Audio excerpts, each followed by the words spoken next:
Okay, welcome everyone. Welcome back to 8225, which is also STS-042, Physics in the 20th Century. Let me start by asking just quickly if there are any logistical questions, any kind of course structure, or other questions like that we can try to clear up quickly, and then we'll jump into the first main lecture.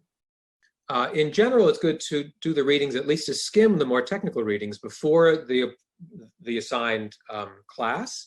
So for today, that was a brief excerpt from Maxwell's treatise on electricity and magnetism, for example, and a chapter from Bruce Hunt's book on the Maxwellians.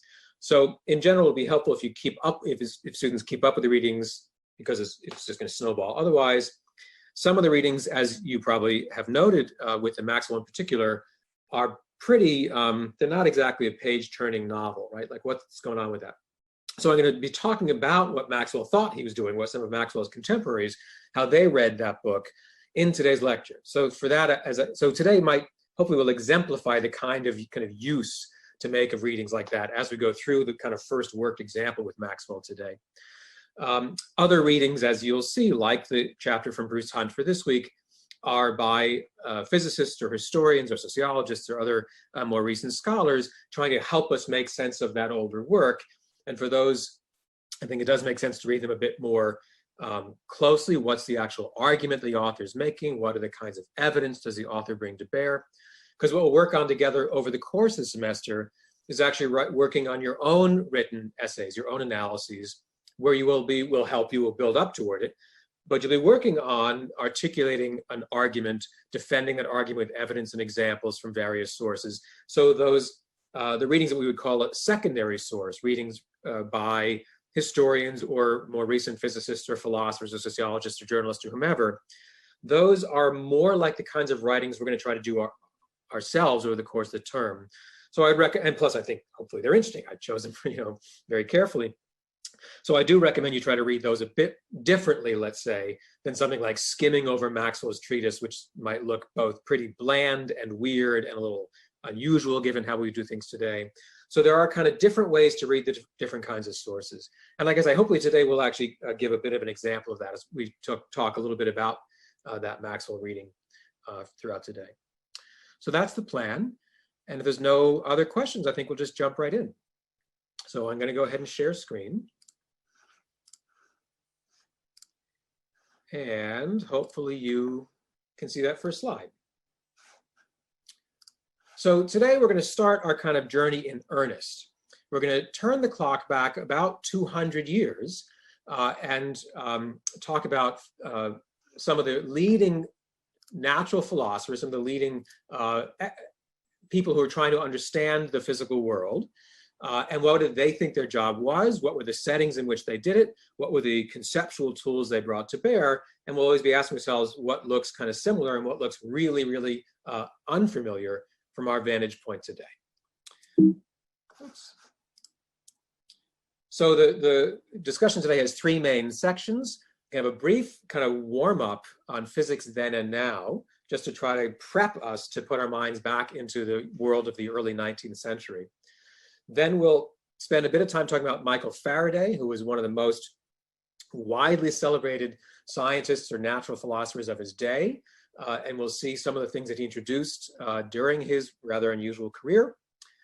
And then the last main section for today, we'll talk about some of the folks who were a bit younger than Faraday, who kind of took up his mantle, who tried to continue his line of work, but again, using some different kinds of techniques and tools. In this case, William Thomson and James Clerk Maxwell. So that's our kind of goal for today. So let's just pause and remember that we are entering a kind of, imaginary time capsule and going back, about 200 years to start. So the assumptions that we might bring in as physics students, as MIT students more generally, about how the world works, about what the job of a physicist is, and so on, those won't map on perfectly well to some of these earlier folks we're going to start talking about. And I find that that's part of what's so fun for me about working in the history science, is exactly those moments where things don't look so familiar, as well as the continuities we can trace over time. So one of the biggest questions we might ask about physics today is what's the world made of? What do we think as modern day scientists are the basic building blocks out of which the world is made? If we were to conduct a a survey of most working physicists at MIT or really anywhere around the world at this point, we'd get an answer along these lines. We would hear about something called the standard model of particle physics, which is amazing, and we'll actually talk a bit about the standard model later in this semester. It describes the world as made up of a very small number of fundamental entities, elementary particles like the quarks and electrons and tau mesons and neutrinos, and even the long elusive Higgs boson. There's a collection, not a very big collection, of stuff out of which we think literally everything else is made. We'd hear the physicists today talk about the tools that have been developed to try to study the interactions of those elementary bits of matter, how different particles can interact with each other, can scatter off each other, can transmit the fundamental forces of nature by exchanging certain kinds of particles in a vacuum. Depending on which physicist we ask, we might get an earful, maybe more than we invited, saying that actually all those particles are themselves really only the kind of the efflorescence of more fundamental entities called strings that live in some abstract space. The point is we're going to get an answer like this about basically particles exchanging particles in the vacuum. Now, if we were to build our time machine, which I sincerely hope we can complete soon, and we go back, 100 or let alone 200 years to say, talk with leading natural researchers in Britain, and we told them this answer, that physicists today said the world is made of particles exchanging particles in a vacuum, they would have thought we were really not with it. I like to think they would have shouted bollocks, or at least something maybe more colorful. Every single part of this modern answer would have looked extraordinarily wrong-headed to the people that we're going to spend some time reading about and talking about at the start of this term. And why is that important? I mean, if we did this exercise with the ancient Mayans or the medieval Turks or the Renaissance French, we'd also expect some disagreement. What I like about this is that we're turning the clock back not so far compared to the present day, and yet we already see a huge divergence in the answers. As we'll see throughout today, and actually for several class sessions for the term, we use their equations. We still use, Maxwell's equations, for example, and a lot of the ideas that Michael Faraday introduced. And yet what they thought those equations meant, what they thought they were describing about how the world is made up, are almost 180 degrees opposite from how we start our investigations today. So even though some parts have remained the same going over these 150 or 200 years to the past, how we make sense of those ideas or those techniques have gone through a really quite amazing change. So what do we think the world is made of? That's not a kind of static set of answers, and we see pretty dramatic change even over a relatively short span of history.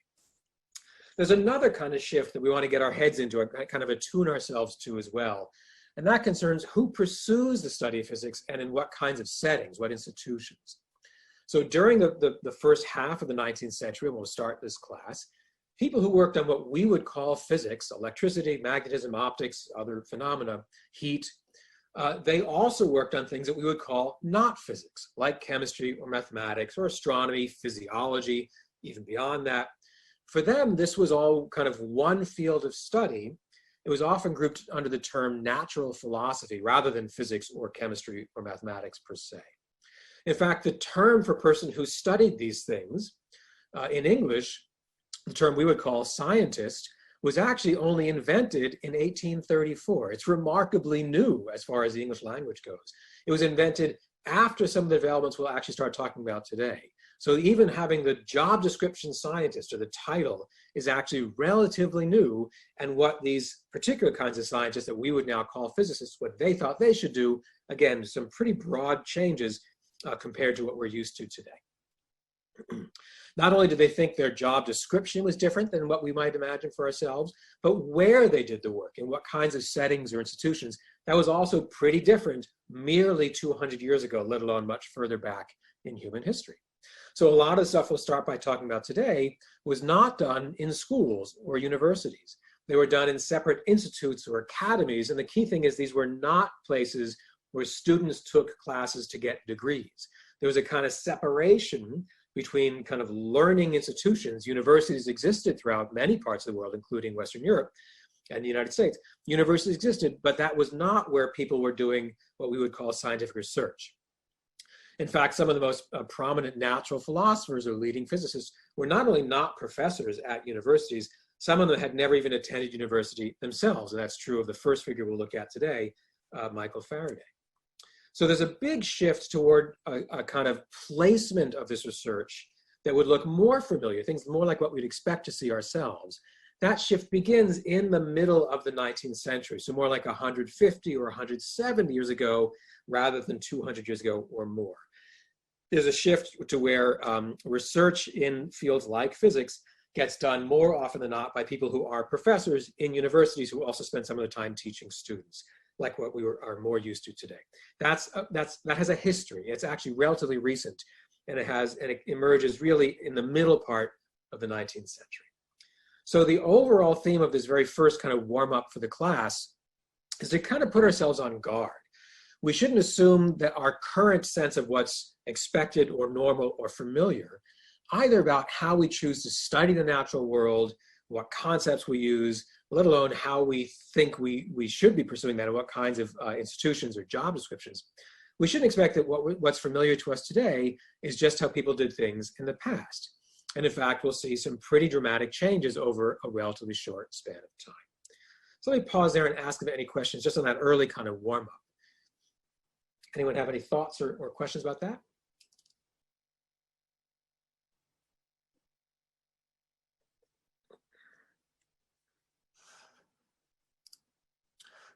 If not, then I'm going to press on. Again, feel free to jump in on the chat if things come up. Let's talk about this first figure I already mentioned, Michael Faraday. We're going to spend a little time talking about Faraday. I think he's fascinating. So he became one of the most successful and actually one of the most famous natural philosophers in his lifetime, in fact, really of the entire 19th century. He had a pretty remarkable personal story, and I think we'll also see he helps sort of make clear some of the larger social and institutional changes going on as well. He helps us understand his own larger time period. Personally, he had this really kind of inspiring rags to riches story. He was born into a rather poor family. He never attended high school, let alone college and university. He was apprenticed to a bookbinder at age 13. That means he literally left his family, moved in with his main tutor, and was apprenticed in a kind of trade. So in that sense, his career path started out closer to what we might expect of the Renaissance or even the Middle Ages than to the modern period. It was a kind of time still of guilds and of trades associations. And his role, his way to make a living, was to learn the kind of manual dexterity skills of being a bookbinder starting early on. He met the very famous chemist or natural philosopher Humphrey Davy when Davy gave a series of public lectures on natural philosophy at the Royal Institution in London. And we'll talk a bit about the Royal Institution. It was not a university. It was a place where research was done and public lectures were given. So Faraday was just mesmerized by Davy's lectures. He actually took very careful notes on these public lectures. Faraday then bound them into a beautiful, very fancy book. And here's how we know he was so smart. He then gave that fancy book to Davy as a gift. And I have a hint here of what you can do with that information. He basically bribed his way into a new kind of apprenticeship. Davy was very flattered and impressed by the kind of manual skills, by the dexterity that Faraday had shown. So Davy hired Faraday for basically a new kind of apprenticeship. Faraday had never attended high school or college. It wasn't that he was trained in mathematical physics, quite the contrary. But Davy figured Faraday could do some new kinds of manual dexterity skills in the laboratory as a laboratory assistant, a kind of continuation of his bookbinder apprenticeship. So that's how Faraday enters what we would now call the world of natural philosophy. So years and years go by. They work very closely for a long time. Davy eventually steps down, he retires, and Faraday, in fact, became his successor, now the director of this Royal Institution in London. So much like I mentioned a few moments ago, Faraday worked on really a kind of mind-boggling array of topics, mind-boggling from our modern point of view, quite kind of familiar to his own contemporaries. So he worked on what we would separately classify as chemistry, optics, electromagnetism, electrolysis, and more. To Faraday, these were all elements of a single unified approach to nature. And he was particularly fascinated, even more than some of his contemporaries, with this interconvertibility of forces. How could electrical effects make physiological effects happen, like using electric shocks to make a frog's leg jump? How could chemical effects be catalyzed by electric currents and so on? So the way that one kind of phenomenon or force could have effects in some other domain. Now, Faraday was partly inspired in this kind of interconvertibility view by his own religious background. Some really very interesting work by a number of historians, biographers of Faraday, who've tried to understand why Faraday took this kind of notion even further, even more fervently than many of his own contemporaries. And these other historians make a pretty compelling case. Faraday belonged to a rather small religious minority in England. He was a Protestant, but he was not an Anglican. He was not a member of the kind of official Church of England. He belonged to this small sect called the Sandemanians, Protestant but not Anglican. And the Sandemanians, even more than the kind of standard Church of England at the time, emphasized a kind of underlying unity to all of nature. We're all part of one natural world, and that people and things are somehow connected to each other. That was part of what the Sandemanians themselves kind of believed, and it had a theological import for them. And there's a really interesting parallel, at the very least, in some of the ways that Faraday then explored the natural world as well. He became a beloved, very successful public lecturer. He continued the tradition that Humphrey Davy had done at the Royal Institution, giving these very, very well-attended so-called Christmas lectures. These still continue from the Royal Institution to this day. Faraday would really fill the lecture hall and give these dazzling, spectacular demonstrations of electrical effects and chemical change and all the rest. That's partly why he became so beloved and well-known in his lifetime. You can't quite see it in this engraving. It's hard to tell, but this really was the definition of popular. The tickets were not too expensive. That's partly how very young and poor Faraday himself was able to attend as a child. It wasn't like attending, the fanciest opera performance in high elite London. There was a kind of, there'd be cheap seats. So you can see how large the hall was. So the very nice, fancy seats then as now were expensive, and tickets would go to the affluent and well-to-do. But there really was what we today would call a kind of outreach. There was a real effort to reach across several kind of social and economic classes, not all the way, but broader than only the very elite. And they became a really beloved kind of city institution within London. People would come in from out of town to attend them. It became an annual tradition. And Faraday became especially beloved as a presenter in that tradition. So they really were reaching not only people who had any interest in natural philosophy. It was really the kind of a way of showing a kind of sophistication and a way for members of the so-called aspiring classes, meaning those who weren't so well-to-do, to be able to participate in things that they saw the real elites doing. So it really had an interesting kind of social cross-section to them. Historians have written a lot of interesting stuff about these public lectures. They really were talked about broadly, covered in the broadsheet newspapers and all that. In this time period, the main mechanisms were largely books. So even scientists, like whom we would call physicists, were mostly writing monographs and sometimes writing short articles for fellow specialists. There were scientific journals, including some of the earliest had been founded in England, going back to the 1660s, similar ones in other parts of Europe.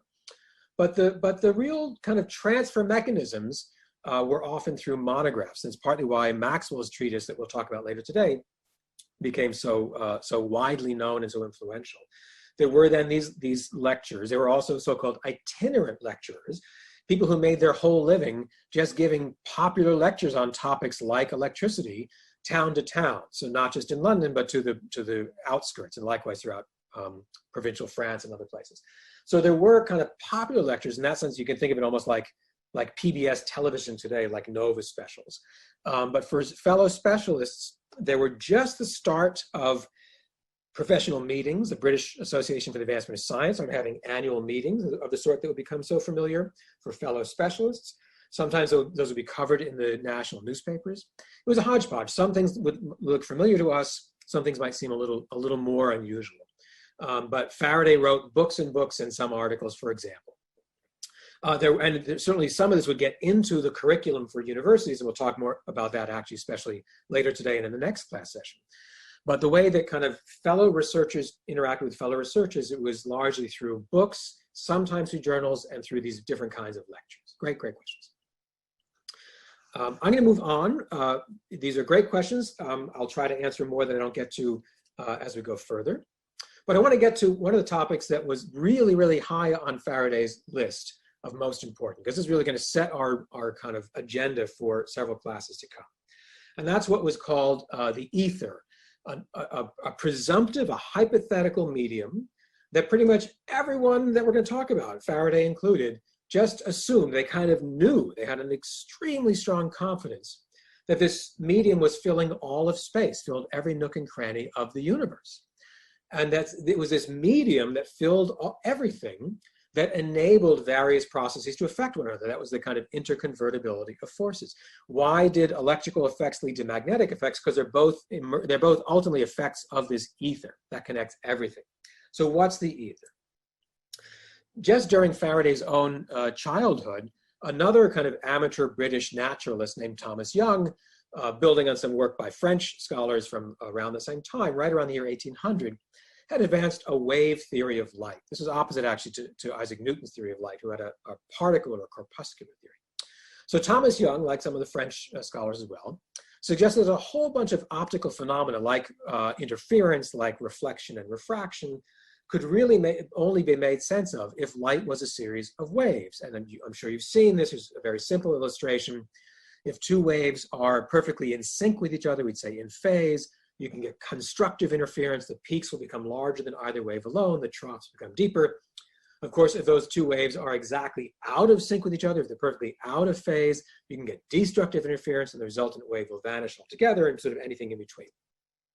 So Young and others were convinced that these interference phenomena kind of were natural indications that light is a wave phenomena. But then the next question is, well, waves of what? Waves in what? Ocean waves are clearly waves of water. Sound waves or compressions or waves in the atmosphere, in the air. What are waves of? So they said, well, any wave we know about is a wave in some medium. There must be a medium that carries these light waves. It was called the luminiferous ether, which is a very fancy word. You can see how to parse it here. If you remember either Latin or Harry Potter, I find them equally helpful. Think about the lumos spell in Harry Potter. The lumini part just means light, referring to light. Ferrous means carrying, think of like a Ferris wheel. So the formal name of luminiferous ether really just means the light carrying or the light bearing ether. This was the medium in which light traveled, in which everything, all of the physical phenomena were immersed, which is why these folks would never have said the stuff of the world is elementary particles traveling in vacuum. There is no vacuum. Everything at root is filled with ether. That's where they were starting from. So why would you need a medium for light?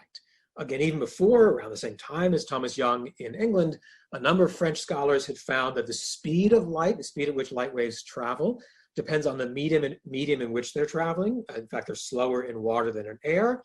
That's opposite, by the way, than sound waves. Sound waves travel more quickly in a dense medium. And that led to things like Snell's law, the whole kind of set of knowledge about refraction and how light behaves when it crosses from one type of medium to another. You can characterize these media in terms of what became known as an index of refraction. And so everything about the behavior of these waves seemed to depend on the medium through which they were traveling. So there must be some kind of baseline or reference medium, the ether, with respect to which any of these deviations would then be measured. So water is one type of medium, but even if you take all the water away and have a kind of evacuated chamber, you still have light waves traveling in the remaining ether. That was how they organized these studies. All right, so much for light. What about other things like electricity and magnetism? So again, during Faraday's early career, by this point he was already a kind of ensconced at the Royal Institution, still working closely with people like Humphrey Davy. There was a headline-grabbing event, not found in Britain, but actually nearby in Denmark. So when another natural philosopher, Hans Christian Ørsted, was giving a public lecture, very much like at the Royal Institution, same kind of format. These were popular throughout Europe. Ørsted was giving a public lecture, and he accidentally discovered in the midst of his talk something that he really didn't expect. He had an apparatus that looked a lot like this, a kind of conducting coil, so there's a conducting wire, and he had nearby a compass, so a magnetic needle. And he found that when current was flowing through the wire, the needle would be deflected. He did not expect that at all. None of his audience expected that. No one else expected that. Somehow that electric currents, the flow of electricity, could could induce magnetic effects. It could change the behavior of that magnetic needle of the compass. This became headline news. If there had been 19th century Twitter, this would have broken Twitter. Hashtag the needle moved, I'm sure. This was like literally what everyone was super excited about, including people like Michael Faraday. This was for Faraday exactly this kind of interconversion of forces that he was so interested in, partly from his Sandemanian faith, partly because he was a natural philosopher of his time. So not only does he quickly replicate Ørsted's finding, he separately finds that he can get electric current to move a compass needle. He then finds the inverse. He then does, as shown here, he takes a bar magnet and starts moving it in a pattern near a conducting coil from which he can measure the current, as an ammeter attached. And he finds the inverse can happen as well, that a moving magnet, a changing magnetic effect, can induce an electric current. So he's investigating induction, both sort of electric currents inducing magnetic effects, magnetic fields, or magnetic effects inducing electric effects. And he wants to kind of keep track of this stuff. So he starts sketching these helpful doodles that he calls lines of force. As far as Faraday was concerned, these were lines of force to depict the underlying state of the ether. Remember, everything, as far as he's concerned, is what's going on with the underlying ether. So it must be, he begins to reason with these kind of pictorial aids, that the ether could be put under states of strain or tension. That's if I have an electric charge that I place within the ether, it's going to have an effect and put a kind of strain on the ether immediately around it. So he draws these lines of force emanating either outward from positive electric charge or collapsing in toward a negative electric charge. And then he begins using his sort of like middle school level mathematics. He'd had a little bit of geometry before leaving formal schooling, and he puts that to work. He says, he supposes, what if the number of lines that come outward from a positive charge is fixed and is proportional to the amount of that electric charge? So a charge of, say, 7 units would have 7 of these lines radiating outward, affecting the surrounding ether. A charge of 10 units would have 10 lines radiating outward, and so on. Then you can imagine what would happen if you surrounded that positive charge with a kind of imaginary sphere at some distant radius. Then you can ask, how many lines per unit area will cross through that imagined sphere? The density of field lines will fall out. The lines are dispersing as you get further and further away from the electric charge. So the density of field lines, how many of those lines will intersect a kind of unit of that sphere, will fall off like 1 over r squared. You take the fixed number of lines, divide by the surface area that you've surrounded that charge by. The area goes by like 4 pi r squared. So the density should fall off like 1 over r squared. That was really exciting to Faraday, because he had learned from, again, from French scholars like Coulomb, not too long before, really just in Faraday's own childhood, that there was this Newton-like force of attraction or repulsion among electric charges. We now call it Coulomb's law, that this magnitude of the force between 2 electric charges falls off like 1 over the square of the distance, exactly as Faraday had kind of reasoned toward by thinking about states of tension in the ether and how that strain would be kind of dissipated at more and more distance. So Faraday went on. Remember, he was so excited not only about one topic like electricity, but also about magnetism. What if you plop a bar magnet down in the ether? Then he could do that with these things like iron filings and trace out the kind of lines of influence around the magnets, something you've probably done even as a child. And he realized that he could make sense of this also in terms of lines of force, that these iron filings were helping him map out the kind of magnetic effects, the strain that the bar magnet with its north and south magnetic poles could do for the surrounding ether. What's really interesting here is that Faraday starts to say that sometimes forces might not be transmitted only along the kind of straight line shortest path between A and B. That was the sort of rule for all Newton-like forces. The magnetic lines of force would bend, they'd curve, they would have these kind of looping paths. And so maybe the magnetic force did not always go on shortest distance paths. And more generally, Faraday starts saying, let's keep track of all these states of tension in the ether. He introduces this notion of the field, something that physicists to this day use every single day of our careers. We now call it field theory. It largely comes as being introduced by Faraday as he tries to make sense of, with kind of convenient mnemonic devices, these states of strain in the ether. So the electric and magnetic fields, as far as Faraday was concerned, were simply ways of characterizing the local state of the ether as represented by these kind of lines of force. What were the stresses and strains at that spot in the ether? How do they change if I go to this spot? How do they change at that one spot over time? This is what he says is the notion of a field. It's just shorthand for the state of the underlying ether. But is that real? One might still wonder, is the ether just a helpful thing to think about, or did Faraday and his colleagues think it was really part of the world? And it was unambiguously for them part of the world, not just convenient to think about, but really the stuff from which the world was made. And we'll talk about this in some more detail over coming class sessions. Faraday thought he found like the golden proof in 1845, and now he's a much more senior researcher. How could you demonstrate the ether was real? Well, let's study the interaction between magnetic fields and the behavior of light, in particular polarized light. This is now known as the Faraday effect, or the Faraday rotation. It's one of these things that's literally still in our textbooks. We use it all the time. It comes from Faraday's efforts to prove to himself and his colleagues that we are all immersed in this elastic, bendable ether. So Faraday and his peers, the idea was the following, that if you put the ether under local strain by putting a local magnetic field in some region of space, that magnetic field will have a kind of twisting or curling effect, a kind of torsion on the underlying ether. And then this light wave is traveling through this kind of deformed local bit of the ether. So its behavior will change. And in particular, what's called the plane of polarization, the direction in which its wave is waving, will rotate. There'll be some angle shown here as the angle beta. So if the field starts out, the wave starts out waving in one direction, it will literally be rotated by some angle. The amount of rotation depends on the strength of the field and the distance through which this ether is under tension. This is not just a good idea for 1845. It's how we make sense of the world today, minus the ether part. But it comes from trying to figure out, is the ether real? Just last year, I had fun working with a really terrific Europe student. Some of you might know Max Doschner. He and my friend Joe Formaggio in physics. We use this exact same phenomenon, that an external magnetic field will rotate the plane of polarization of light, not to talk about the ether, but as a way to jam quantum encryption indefinitely. So in the sort of hyper-modern physics of the moment, we're still going back to Faraday rotation, and yet Faraday thought this was a way of characterizing the ether. I just love that. We're going to see many examples of that throughout the class. Let me wrap up the Faraday part, then I'll pause again for some more questions.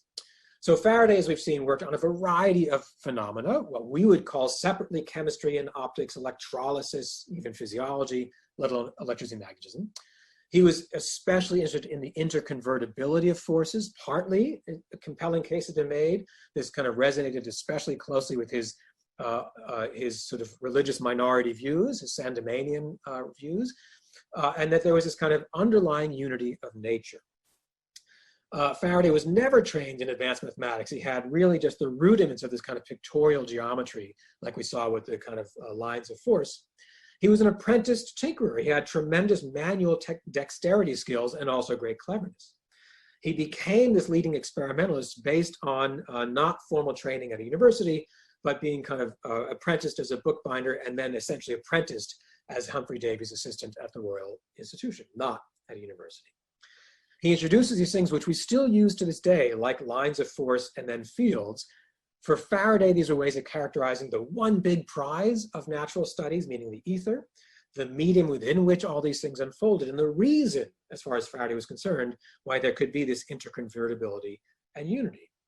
So in place of Newtonian action at a distance that somehow one object could instantaneously affect or exert a force on another one, Faraday starts explaining all physical phenomena. He has the ambition to explain everything in terms of these local fields. There's a local disturbance here at position x equals 1, and it can convey effects to its nearest neighbors point by point.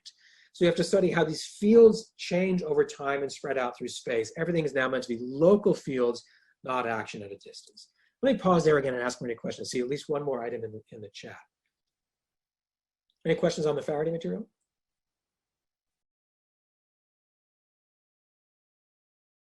Very good. So it was common to attend the public science lectures. And in fact, it was seen as a way of being kind of elegant. Again, it does really fascinating work on the kind of social class emulation going on, especially heightened, as you might know, in Britain in this time period. So to be considered a kind of fashionable lady in the terminology of the day, one had to show, or at least feign interest in a range of topics, one of which was these kind of, elegant demonstrations of the glories of the world. For many people, this, by the way, had a kind of overt religious significance, a kind of natural theology. Not for everyone, but for many in this period, the idea was that learning about how electric shocks make frogs' legs twitch, or how a magnetic bar magnet can induce electric current. These are ways of kind of revealing the glory of God's creation, as many people argued at the time. So it was seen as actually a function of kind of moral or spiritual uplift. And therefore, again, according to the kind of assumptions and we might say prejudices of the time, therefore all the more important for young women to be exposed to this was the thinking of the time, with their kind of tender moral souls that needed special care, again, to speak in their idiom, not my own. So there actually was a great encouragement for women to attend these public lectures, not, as you might expect, to move into the laboratory, not to do the work. That was an almost uniquely male enclave in this period, certainly in the Royal Institution. But to be sort of exposed to it, to be part of the broader kind of polite discussions, it was one way of showing that you were, had a kind of appropriate upbringing. And again, there's lots of cool stuff. I'd be glad to talk more about that or send some references to more readings. The short answer was yes, to attend the Christmas lectures at Royal Institute, that was an awesome thing to, bring your daughter to. But at the time, and this is something we'll see change rather slowly, but change over time throughout the semester, at that time, it was not something that was seen as a kind of acceptable or appropriate day job or a career path. So that was a very, very clear gender disparity, but a great openness to have women participate in that limited way in the kind of public lectures. So very good question. We'll come back to that theme quite a lot. Great questions. Oh, that's so good. So we'll come to some of that in this very next unit right now. So partly I'll just punt. But the short answer is there was a growing recognition in just this time period among many influential government leaders, not only in Britain, in many parts of Europe, in fact, many parts of the world, China and Japan, certainly North America, a growing recognition during this exact time period that many nation states would benefit from investing in what we would now call science and technology, or science and engineering. So there certainly were hot button issues then as now, natural evolution, Darwin's theory of evolution, which comes just around this time, first published in 1859. That becomes yet another flashpoint for tension and controversy. But for a lot of this work in what we would now call the physical sciences, as we'll see, there was actually a kind of investment, a new kind of priority in a lot of this work, not across the board, not without its own hiccups. We'll come to that. But it was actually a turning point in a new kind of investment, partly because many of these places were undergoing their own kind of nation-based industrial development. And we'll see that actually even more explicitly in the next class. Some of it today with Maxwell, and in the next semester. It was a great question. It's a theme we'll trace throughout the semester. But even in Faraday's own lifetime, that was beginning to change into a more kind of a higher priority and investment in exactly these topics. Great question. Any others? Should we press on?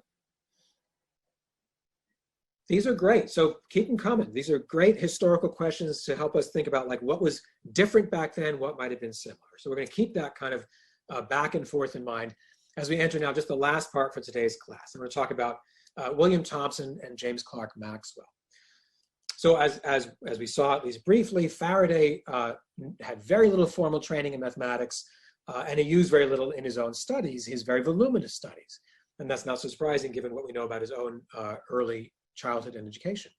There's a really remarkable shift, one that I still find unbelievably fascinating. So we're going to spend quite a bit of time talking about it today and next class as well. This amazing shift that begins really late in Faraday's own lifetime, in the middle decades of the 19th century. It doesn't only happen in Britain. We're going to look at it because it's especially kind of dramatic or kind of blown out of proportion, we might say, in Britain at places like Cambridge University. It's happening also in places like France and other parts of the world, even beyond Europe. But Cambridge in Britain gives us like the kind of capstone picture of that in this almost like pure essence. So there's a real sea change going on between Faraday's early life and even the later years of his own career in the way that people would try to approach natural phenomena like electricity and magnetism. Two kind of exemplars, two examples of that shift are names that might be familiar to many of you, and we'll spend a little time today talking about some of their work.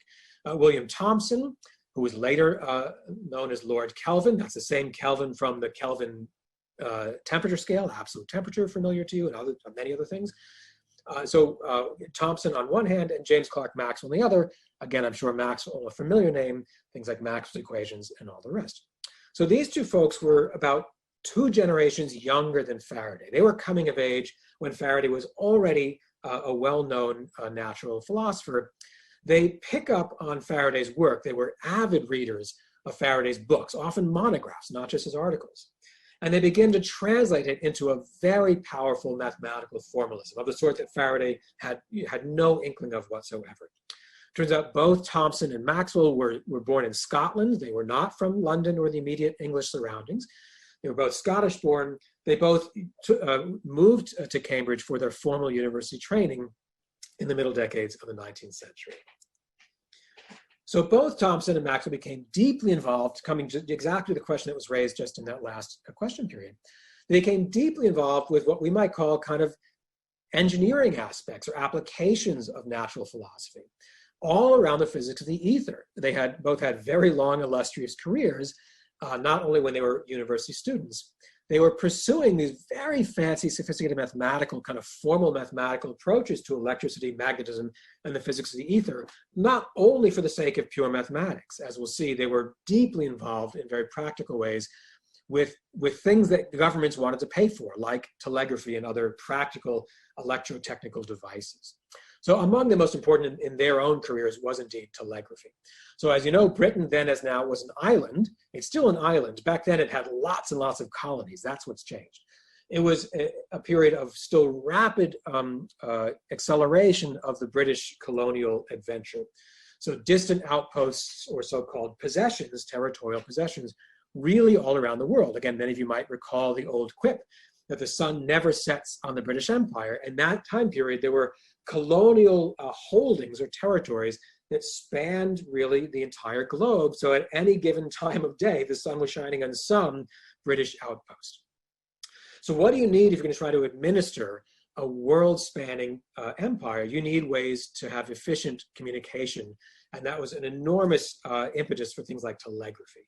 Even with some of the former colonies like the United States or Canada, some kind of formal colonial holdings, there was still an effort in this same period, the middle decades of the 19th century, to have efficient long-distance communication for things like commerce and diplomacy. So there are all kinds of reasons why electromechanical investigations were given a very high priority in Britain in this time period. So we get a taste of it. Here's our first quotation from that little bit of the Maxwell that I assigned. Maxwell published this voluminous treatise, a 2-volume treatise in 1873. The 2 volumes together run to about 900 pages. It makes for fun beach reading. But in the very opening of the preface, we get this really interesting observation. He tells us partly why anyone should read this book. And he says here, the important applications of electromagnetism to telegraphy have reacted on pure science by giving a commercial value and indeed a kind of governmental diplomatic value to accurate electrical measurements, and by affording to electricians, that is to say experts in the field, the use of apparatus on a scale which greatly transcends that of any ordinary laboratory. They're getting huge investment to conduct very large investigations with very elaborate apparatus. The consequences of this demand, this sort of government and commercial private interest demand for electrical knowledge, and of these experimental opportunities for acquiring that knowledge, have already been very great, both in stimulating the energies of advanced electricians and in diffusing among practical men a degree of accurate knowledge which is likely to conduce to the general scientific progress of the whole engineering profession. P.S. Buy my 900-page book. It's literally worth something. That's what he's announcing in the opening pages of his treatise. So let's go a little bit into some of how William Thomson and James Clerk Maxwell start treating Faraday's kind of intellectual legacy. So Thomson began reading Faraday's books as well as some articles as an undergraduate. Thomson was still, basically 18 and 19 years old at Cambridge when he starts devouring Faraday's work, or continues to do so. He began to realize that he could put Faraday's work, he could kind of translate it on the one hand, and also Newton's work on mechanics within the same mathematical structure. This was the stuff that only in the middle decades of the 19th century was what university students at Cambridge, like William Thomson, began to really be immersed in. We'll talk much more about that in the next lecture. So we realized that you could make this bridge. You could treat all these disparate phenomena within electricity and separately all these disparate phenomena within Newton's mechanics, blocks sliding down planes, the attraction of gravity. introduce one similar mathematical construct, the potential, a scalar potential, which is often just labeled by the Greek letter phi. If this is brand new to you, don't worry. If it's very familiar to you, great. The idea is that a scalar function, a scalar field, like this potential, it has values at every point in space. Those values can change over time, but it doesn't have direction. It has no, it only has magnitudes. You can think of making a kind of representing the temperature in the room at every location in space, and then tracking how those temperature readings change over time in each location in space. That's a scalar function. Temperature is scalar. It has magnitude, but not direction. That's hopefully review. Other things like these fields that Faraday had introduced for electricity magnetism, those have direction as well as magnitude. Those are vector quantities. Well, as Thomson was learning to just devour in his undergraduate studies, you could create a vector quantity by taking kind of rates of change of a scalar quantity, what we now call the gradient. So the gradient, often with this upside down triangle or the nabla symbol, the gradient of a scalar function gives a vector function. And in particular, one could represent these vector field-like quantities of either electricity or gravitation by first writing down a simpler mathematical object, the scalar function, scalar potential. So he first reviews what had already been worked out by a bunch of 18th century savants throughout France, so French scholars throughout the 1700s, downstream from Newton himself. They had really translated Newton's own work into this language of directional quantities like fields, like the gravitational, like forces in the gravitational field, and then introduced this simplifying mathematical structure of the scalar potential. And then you could study not just how the field is related to changes in that scalar function, the gradient. You could see how the field would diverge, the divergence of that field related to where the stuff is, the density of sources of gravitation, like the mass density. This was basically a translation, retranslation of Newton's work from the 1680s, translated into this more modern language throughout the 1700s by the French scholars of direction-full vector quantities being related to derivatives, to rates of change of simpler scalar quantities. That was literally textbook stuff. That's what Thomson's learning as an undergraduate. It's not Thomson, not those French folks in this case, who says, can we make a one-for-one map? He's absorbing this cool Faraday stuff. He says, what if we represent an electric field as a state of strain in the ether, exactly as Faraday had begun kind of groping toward pictorially? There's electrical forces, excuse me, forces related to an electrical field, the state of disturbance of the ether. Sorry, how'd that happen? Oh, sorry, gang. Okay. You can then relate the electric field, again, to rates of change of a simpler quantity, a scalar potential, exactly analogous to the gravitational case. You can then ask how the electric field is diverging throughout space and time, like those lines of force getting more and more spread out from each other in Faraday's simple pictures. And that's related to where the stuff is, to the sources of this electrical disturbance, the charge density, how many electrical charged objects are distributed throughout space per unit volume, say. So he makes a one-to-one map. And he says there's really this precise mathematical analogy between electrical phenomena and mechanics, like Newton's laws, and the mapping is done by this a little bit more formal, more fancy mathematics. So far, that's not so shocking. Thomson was among the first to take this textbook side and start doing new things with it, with the Faraday cool E&M stuff. Within 1 year of when Faraday introduced what we now call Faraday rotation, remember that thing about the external magnetic field rotating the plane of polarization for light? Thomson does the same thing. He says, oh, good, Faraday has some new cool stuff. Let me put that through my very fancy university mathematics. So now he's still an undergraduate. Thomson is now making brand new stuff, not just rewriting the known regularities among electrical phenomena, but in fact formalizing the brand new stuff like Faraday rotation. He introduces a new kind of mathematical object, the vector potential. That was not known even to the French savant. We still call it the vector potential A.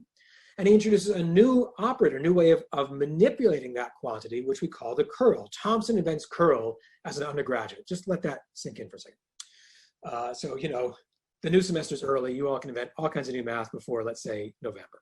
Thomson's literally doing this like for fun on the weekends because he can't get enough math.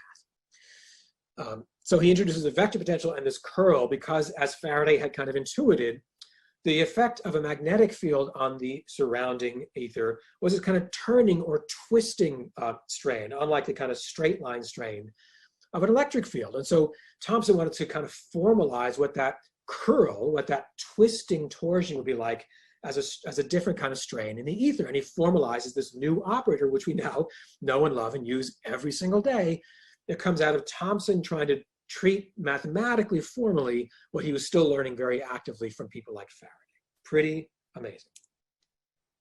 So following Faraday's lead, Thomson begins to interpret this mathematical result mechanically. Remember, we saw that one-to-one bridge between the kind of Newton mechanics stuff and the electricity stuff. He says if the same mathematics applies, maybe it's the same physical explanation undergirding all of it.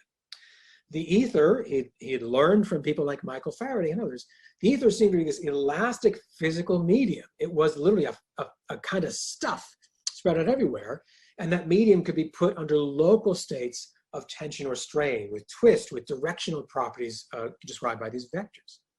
So these new mathematical techniques like curl could quantify this physical mechanical medium's response to pressures like electric and magnetic fields. He really took that to heart. In a famous set of public lectures, much like these London ones, he actually came to Baltimore in the United States and gave very, very well-attended popular lectures in Baltimore. Thomson basically tried to give his audience a feel for what these kind of experts were doing. This is direct quotations of, again, people in their fancy opera gloves, like out for a night on the town, to the great Lord Kelvin by this point, the great ennobled Lord Kelvin described about the latest advances. And he tells his fancy audience, stick your hand in a bowl of jelly, okay, and see how it wiggles and vibrates as you move your hand around. That's what it was to do physics, because the jelly is just like this elastic ether. It's everywhere. And the job of super smart, ambitious people like William Thomson was to quantify the wiggles and vibrations of that ether, much as you would if you disturbed this pot of jelly. I love that. This becomes known as a mechanical worldview. If the mathematics was the same, make this one-to-one mathematical map, then maybe you could model electromagnetism literally on mechanical models. You have an elastic stuff under states of strain with directional properties. And if the models reproduce all the relevant phenomena like Coulomb's law and all the rest, all the electromagnetic phenomena, then maybe these aren't only analogies or models. Maybe the ether really was merely a mechanical system, just like that jar of jam. So it becomes a mechanical worldview. All of the things of the world are to be understood on the mechanical kind of vibrations or responses of this space-filling ether. Last part, then I'll pause for more questions. We're almost done. We're going to turn to Thomson's slightly younger colleague, James Clerk Maxwell. I mentioned they had a similar upbringing, a couple years apart, both Scottish, both come to Cambridge for their undergraduate studies. Maxwell was a couple years younger. I don't think they actually overlapped in Cambridge. They came to know each other later. Maxwell, like Thomson, becomes steeped in this new Cambridge mathematical training. We'll talk a lot more about the Cambridge training in the next class.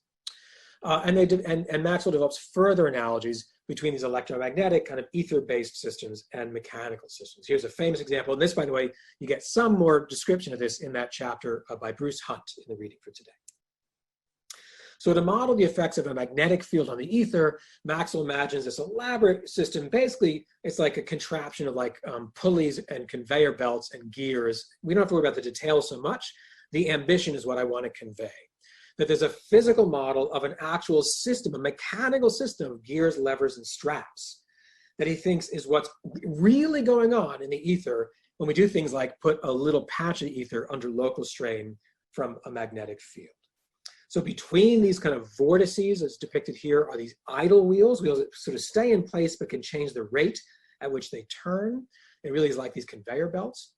If an external force changed the rate at which one of these vortices was spinning, you could change it by imposing one of these external fields like a magnetic field. You change the rate at which this kind of unit cell is spinning, that changes the rate at which the immediately nearest neighbors are going to be behaving. It's all this Faraday field idea of local neighbor to local neighbor, not action at a distance. So this unit cell starts to change its rate of rotation. That changes the speed at which these intervening, these so-called idle wheels spin. That then changes the rate at which their nearest neighbors spin, because they're literally connected. So it's all local effects. So all effects are local.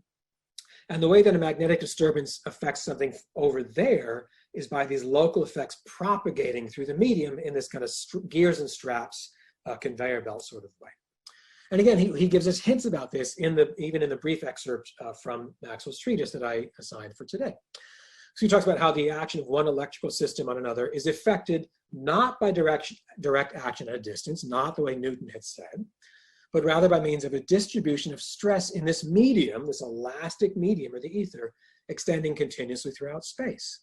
Likewise, he says a few pages later in the excerpt, the distribution of stress in this medium, this ether, is precisely that to which Faraday was led in his investigation of induction, of the fact that a moving magnet can induce electrical effects, like an electric current.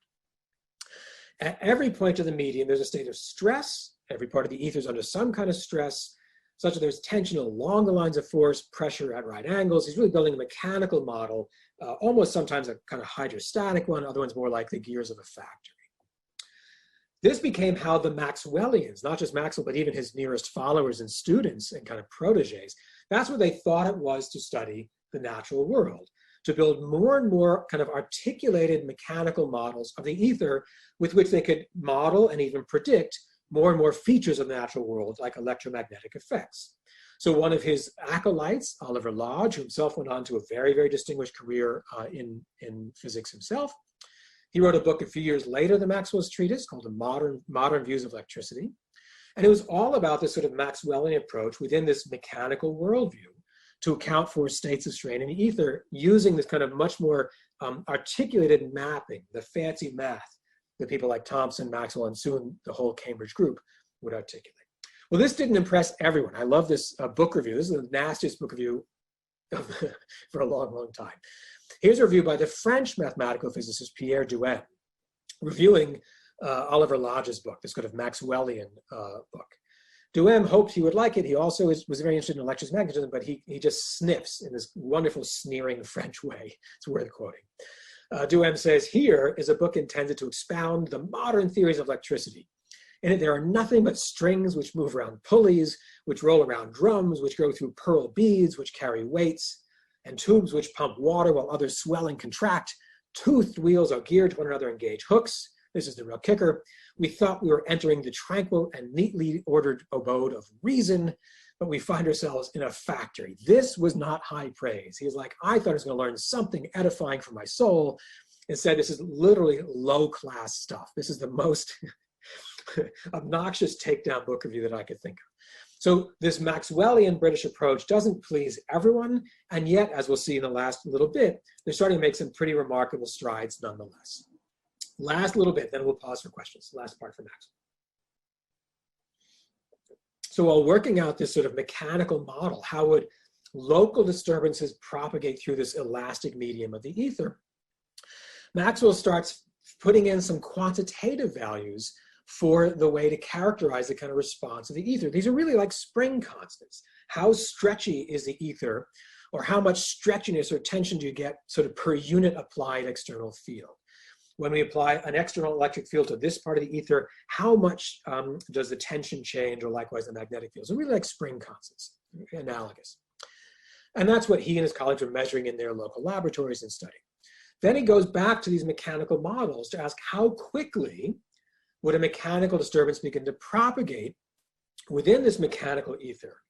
And he finds, really to his surprise, he didn't see that coming, these disturbances in the ether, those moment by moment local effects, would move at a speed he already knew very well, the speed of light.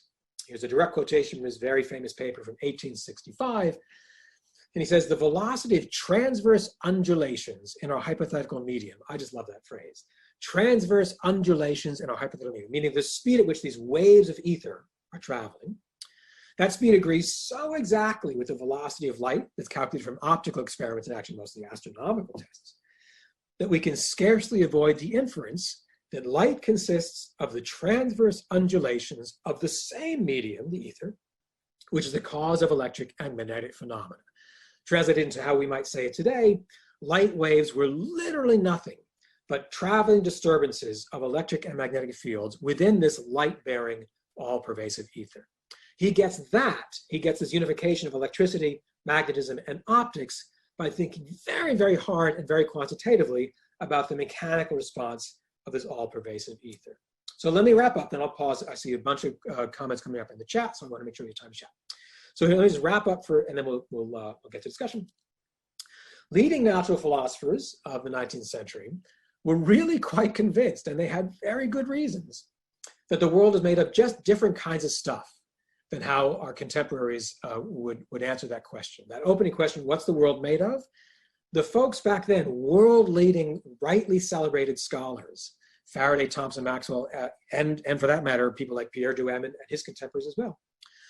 They were convinced that the world was not made of elementary particles that skitter around in a vacuum, but rather there was no vacuum, and particles were a kind of afterthought. We'll come back to that next class. That the world is filled with this elastic physical medium, the ether, and everything that matters is a response to that ether to various kinds of mechanical disturbances. As Lord Kelvin says, stick your hand in a bowl of jelly, see how it wiggles. That's what the world is made of. Up until the middle decades of the 19th century, many leading, highly accomplished, and very influential natural philosophers like Michael Faraday could enter research careers based on this apprenticeship model, closer to the Middle Ages or the Renaissance than to today. They often worked in sort of institutes which had no formal teaching function. They were not, for the most part, based at universities. That's what begins to change in the middle decades of the 19th century. So Faraday, Thomson, and Maxwell, in their own different ways, pursued these analogies between this light-bearing or luminiferous ether and mechanical systems. Faraday with his rather rudimentary geometrical arguments and his very clever kind of pictorial aids. Thomson and Maxwell with his increasingly sophisticated mathematics. And we'll look into that some more next time. They all became convinced of what became called a mechanical worldview. That electromagnetic effects were literally nothing but mechanical effects on this all-pervasive ether. Moreover, this is the birth of what we now call field physics.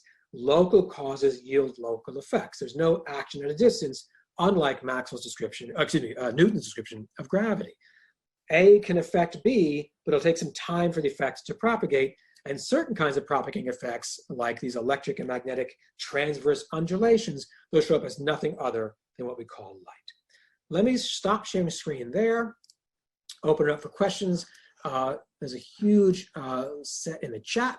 I think won't get to them all today.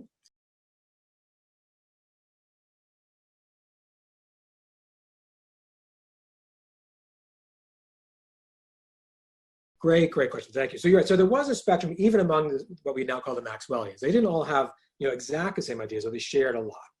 And so indeed, some of them wondered, is this a useful analogy? And if so, should we nonetheless keep pursuing it, see what we get out of it? Others were convinced that it's not merely an analogy. It's a helpful analogy precisely because of some deeper similarity. And individuals' views changed over time, and the whole group would have a kind of, let's say, evolving center of gravity. They were more like each other in the kind of Cambridge scene than like, say, the French or the Germans, or indeed communities further afield, as we'll look at. So I don't want to make it sound like they were all kind of like exactly had the same notion. They were pretty similar compared to, as we'll see, actually we'll see a really interesting contrast next class, I think interesting, with some leading scholars within the German states. So there was maybe the strongest contrast. But you're right that some of these, even within Cambridge, or the kind of close Maxwellian colleagues, they were all delighted to pursue the mathematical analogies. They were getting trained in this very, very elaborate mathematical machinery, as we'll talk more about next time. They shared that. And they were impressed by what the analogies would bring them, either to explain something or to prompt new questions to then try to go investigate in the laboratory. It was a productive set of analogies. That was already what they agreed on. Some then said, it's not just an analogy, the world is filled with jelly. Effectively. It's a great question. It looks like Julia has very kindly compiled a bunch of questions for me. Let me answer some that Julia has private chatted to me, and if I miss some others, we have time for some more. So someone asks, by the way, Julia, if university and research institutions were separated at the time, who used to teach at the universities? Oh, very good. People would teach at the universities who had gone to universities, so it was self-replicating. Now, that's still true today, but we've achieved a kind of monopoly, whereas back then it wasn't such a monopoly. That is to say, people who would teach at universities had indeed been trained like William Thomson or James Clerk Maxwell, their own students. And in fact, we'll talk quite a bit about this in the next class, and something that I find really interesting. And that was still separated from people who could enter really elaborately, amazingly prestigious careers like Michael Faraday, or even Thomas Young before him, or Hans Christian Ørsted, or many other names we encounter today, without going through that kind of formal university setting. So the kind of apprenticeship model, like get your hands dirty on effectively a kind of elaborate internship and just like never leave, that was still a viable path in to conduct really world-class cutting-edge research. Then you'd often write your monograph, your whole book about it, maybe deliver some fancy lectures, maybe some of the scholars at the university would be interested and maybe write a textbook and maybe lecture on it in their classes. But they were separated. The separation begins to be reduced starting in the roughly 1840s, 1850s, and they become much, much closer associated, not automatically, not without sort of some switches back and forth, but the trend really sets in starting in the middle of the 19th century. Again, we'll look at that a bit more directly next time. So very good question. So another question is, why do we go from the convention used in Maxwell of denoting the potential as psi to now using it phi? Oh, very good. Are they different? No, they're not different. So I guess I skipped ahead to the modern. I showed my prejudices in my slides here, just using the Greek letter phi for potential. The short answer is I don't know what that particular letter changed.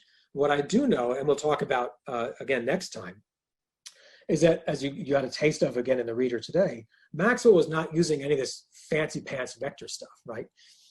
Maxwell was writing everything out in explicit Cartesian coordinates. That's probably why I joke why his book was 900 pages. Like if he just used vectors, I think it would have been a 20-page pamphlet, you know, we'd be done. And so I talk a lot about that actually in the coming class. So the particular question, how did psi become phi? It's interesting, and I actually don't know. But the larger question about Maxwell's notation, and in particular, how it can become so valuable for people like us when he writes these incredibly clunky, pain in the butt kinds of things. That's partly why I gave you those excerpts from his treatise. It doesn't look just like, you know, our favorite textbooks today, even when we're using, quote unquote, his equations. So it's a great question. The conventions actually show a lot of interesting stuff, even the particular question about psi and phi, I admit I don't know.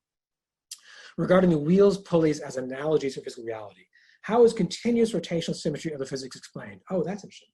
I think the idea, oh, that's good. Yeah, that's good. So I think they gesture toward it by those like molecular vortices. That's a kind of two-dimensional slice. And they certainly were things like spheres. So a lot of it, they talked about ball bearings. So you actually have spherical symmetry. And so they constructed even more elaborate kind of pulleys and gears. So they were certainly very attuned, especially if you think about these mathematical kind of fancy mathematicians like Thomson and Maxwell. They were very attuned to what we would now call symmetry arguments in real space. Could I rotate the system around X, Y, or Z? And so a lot of their models were actually, frankly, sort of spherical, like billiard balls or like ball bearings, as opposed to only like circles. So we'll come to that as well. These are all good questions. Other questions here from the chat, or from not the chat. Anyone else have any questions that they wanted to pose for the group? Feel free to just raise your blue hand at this point too, now that we can see each other.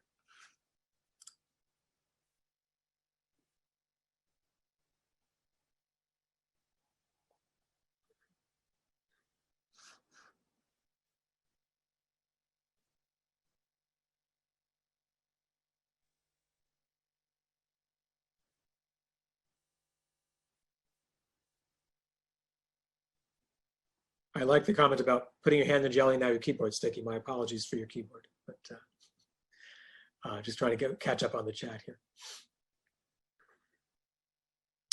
Good. There's a really interesting comment here from Sabrina. I like this. So Sabrina writes that I don't know what a gut is, a grand unified theory, but it seems like we're moving back towards everything being the same thing again with a little smile emoji. So one of the things that maybe it comes back to, actually to Iabo's question. So for some of these folks, the ether was a kind of word for something they didn't really know what it was. A subject, a topic they figured had to be everywhere because they could infer its effects. If I wiggle something here, something happens there, there must be some medium that transmitted the influence from A to B. if how could a moving bar magnet possibly affect an electric current, because they're both immersed in this shared medium, this all-pervasive medium.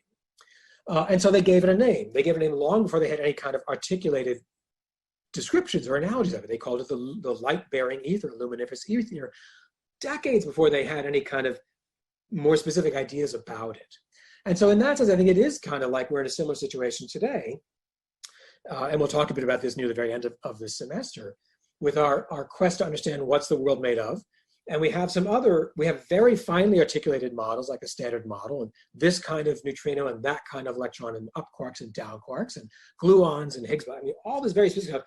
And that amounts, as you may know, for not more than 5% of the kind of mass balance of the universe. We've explained 5% of the universe with unbelievable precision out to 12 decimal places. Thank you very much. And we know nothing, with a capital N, nothing about the other 95% of the energy balance. So we give it names. We call it dark matter and dark energy. Again, as we'll come to in the very near the end of the very end of the term. And I think, in some sense, I have some sort of sympathy with either my present colleagues and myself, and/or with the kind of people of Faraday's and Maxwell age. They didn't know what the ether was, but they knew it had to be there. It was conveying all these effects. They could measure the effects of disturbing the ether as far as they were concerned. So they gave it a name, a kind of placeholder name, partly to help organize their studies. Oh, I'm studying the luminiferous ether as well. That helps get scholars on the same page. They would give their best estimates of what they thought the thing was like and how it would behave, but they didn't know, right? They had better or less compelling responses.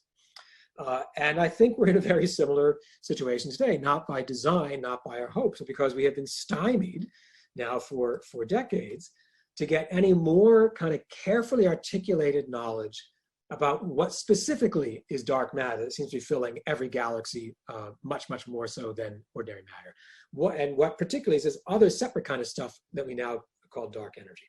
So I think I don't want to say we've learned nothing since 1820, but we can see some maybe humbling, humility-inducing parallels between our best efforts today and the efforts of very, very earnest, talented folks from long ago. That's a great. So again, we'll keep that in mind as we march forward throughout the term. Julian asks, why are they so reluctant to accept action at a distance, and how did we come to accept it? Ah, good. Let me take the first part first. Action at a distance. That's a great topic. Newton famously says, when it comes to the phenomena of gravity, I feign no hypotheses. Hypothesis non fingo was the Latin. He says, I think that quantitatively, the effect of one mass exerting a force on the other goes as the product of the masses divided by the square of their distance, is the law of universal gravitation. What's the underlying reason for that? He says, for that, I feign no hypotheses.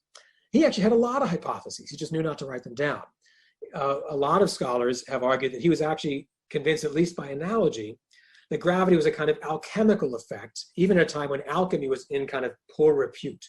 So he said outwardly and publicly, I don't know what it is, but he seems to have at least been inspired in part by these very, what we would now call occult forces, where something can somehow have an influence on something else instantly across time and space.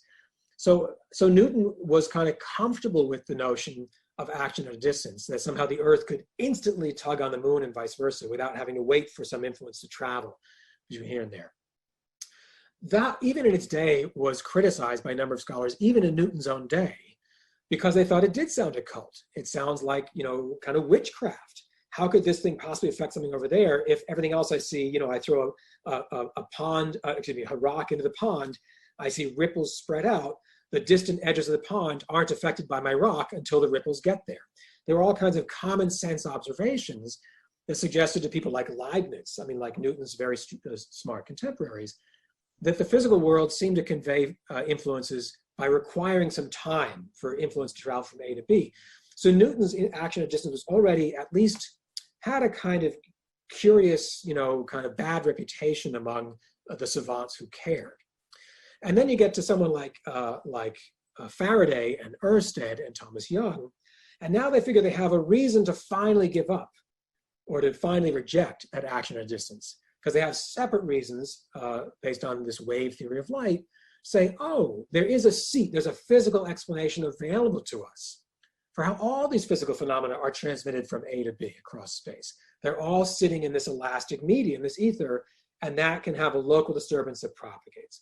So there was, so to speak, an added reason to pile on and say, not only did people wonder about Newton's action at distance in Newton's own day, now roughly 100, 110 years later, we have new inputs. We have new evidence from our investigations that suggests something that Newton hadn't known about it or hadn't taken into account at all. All the more reason to try to find out a kind of local causes yield local effects kind of response. So that starts getting more and more compelling to this next generation. Now Julian asks, because he knows what's coming, why do we now accept action at distance? We sort of do and don't. We have a love-hate relationship with it. I assume, Julian, that you're referring to quantum entanglement, or so-called quantum non-locality. If you're not referring to that, I'm going to hijack this and I'm going to talk about it because I just love it. So we're going to talk about that actually in a few classes a little bit later this term. So how have we made our kind of awkward peace with a very certain kind of action at distance? Not easily, not right away, and thanks to a lot of hard and contested thinking. That's a preview for lecture 12, I think. So we're gonna talk about quantum non-locality. This is one of my favorite topics in the universe. So we'll get to that too. But for a long, long time, between, let's say, 1800 and the 1960s or 70s, people were quite content to say that action at distance is always, always bad. We never want it. We never want it in our physics. And they had a range of reasons why they thought that was going to be an acceptable approach. Aidan asks, how accessible were the lectures in later universities and research? I mentioned that Faraday did not have much money when he was younger, but he was the exception to the rule. Did class discrimination prevent? Oh yeah, very good. So in Britain, in British history, I mean, the rough shorthand is we're always talking about class discrimination. So including in Faraday's time. Faraday was absolutely the exception who proved the rule. It was, as I say, this rags to riches story. It wasn't that there was no social mobility, and you can read any kind of Charles Dickens novel to see some characters who have a breakthrough and rise above their station in the language of the time. But in natural philosophy, Faraday stands out as a pretty unusual case. And the universities as well. There were scholarship students at places like Cambridge then as now. So it wasn't only very, very rich, children of very rich families who could go to university, but it was tilted very strongly that way.